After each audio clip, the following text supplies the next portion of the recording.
ನನ್ನ ಹೆಸರು ನಾರಾಯಣ ಸ್ವಾಮಿ, ಕನಕಪುರ ಕಡೆ ಹುಡುಗ. ನನ್ಗೆ ಗಾಲ್ ಬ್ಲಾಡರ್ ಅಲ್ಲಿ 8 mm ಸ್ಟೋನ್ ಇತ್ತು. ಆ ಬೇರೆ ಕಡೆ ಎಲ್ಲ ನೋಡ್ಕೊಂಡು ಏನ್ ಭಯ ಆಗ್ತಾ ಇತ್ತು, ಹೆಂಗಾಗುತ್ತೋ ಏನಾಗುತ್ತೋ ಅಂತ ಬೇರೆ ಹಾಸ್ಪಿಟಲ್ ಎಲ್ಲ ತೋರಿಸ್ದೆ. ಆದ್ರೆ ಇಲ್ಲಿ ಯಾರೋ ಗೂಗಲ್ ಅಲ್ಲಿ ರಿವ್ಯೂ ನೋಡ್ಬಿಟ್ಟು ಡಾಕ್ಟರ್ ಹರೀಶ್ ಗೌಡ ಅಂತ ಬಂದು ನೋಡಿದಾಗ ಆ ಡಾಕ್ಟರ್ ನೋಡಿದ ತಕ್ಷಣನೇ ನಾನು ಇಲ್ಲೇ ಮಾಡಿಸ್ಕೋಬೇಕು ಅನ್ನಿಸ್ತು. ನಮ್ಗೆ ಎಲ್ಲಾ ರೀತಿಯಲ್ಲೂ ಪಾಪ ಅವ್ರು ಸಹಕಾರ ಮಾಡಿ ನೀಟಾಗಿ ನನ್ಗೆ ಆಪರೇಷನ್ ಯಾವ ಟೈಮಲ್ಲಿ ಆಯ್ತು ಅಂತಾನೆ ಗೊತ್ತಿಲ್ಲ. ಆ 1 ಗಂಟೆಲಿ ಎಲ್ಲ ಆಯ್ತು ಅಂದ್ಮೇಲೆ ನೋವಾಗ್ಲಿ ಏನು ನನ್ಗೇನು ಕಾಣಿಸ್ತಾನೆ ಇಲ್ಲ, ಆರಾಮಾಗಿದ್ದೀನಿ ಇವಾಗ. ಅವ್ರ ಕೈಗುಣ ಚೆನ್ನಾಗಿದೆ. ದಯವಿಟ್ಟು ಬಂದು ಯಾರಿಗಾರ ಈ ತರ ಇದ್ರೆ ಅಮಾಸ್ ಹಾಸ್ಪಿಟಲ್ ಒಳ್ಳೆ ಗುಡ್ ಸ್ಪೆಷಾಲಿಟಿ, ಇಲ್ಲಿ ಸರ್ವಿಸ್ ಹಂಗೆ ಇದೆ, ಕೈಗೆಟ್ಕೋ ದರನೂ ಚೆನ್ನಾಗಿದೆ, ನಿಮ್ಗೆ ಎಲ್ಲಾ ರೀತಿ ಸರ್ವಿಸ್ ಚೆನ್ನಾಗಿದೆ.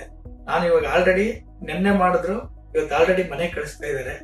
ನನ್ಗೆ ಯಾವುದೇ ರೀತಿ ಎಲ್ಲಾ ರೀತಿಯಲ್ಲೂ ಸಹಕಾರ ನೀಡಿ ಚೆನ್ನಾಗಿ ಈ ಅಮಾಸ್ ಹಾಸ್ಪಿಟ್ಲಿಗೆ ಡಾಕ್ಟರ್ ಹರೀಶ್ ಗೌಡ್ರಿಗೆ ಎಸ್ಪೆಷಲಿ ಅವ್ರಿಗೆ ನಾನು ಧನ್ಯವಾದಗಳನ್ನ ಹೇಳಕ್ ಇಷ್ಟಪಡ್ತೀನಿ. ಇಲ್ಲಿರೋ ಸ್ಟಾಫ್ ಅಷ್ಟೇ ಚೆನ್ನಾಗಿ ಕೋಆಪರೇಟ್ ಮಾಡ್ತಾರೆ. ಏನೋ ಭಯ ಆಗ್ತಾ ಇತ್ತು, ಯಾರಿಗಾದ್ರೂ ಆತರ ತೊಂದರೆ ಇದ್ರೆ ಖಂಡಿತ ಅಮಾಸ್ ಹಾಸ್ಪಿಟ್ಲಿಗೆ ಒಂದ್ಸಾರಿ ವಿಸಿಟ್ ಮಾಡಿ. ನಿಮ್ಗೂ ಏನ್ ಅನ್ಸುತ್ತೆ ಅಂತ ಆಮೇಲೆ ನಿಮ್ಗೆ ಗೊತ್ತಾಗುತ್ತೆ.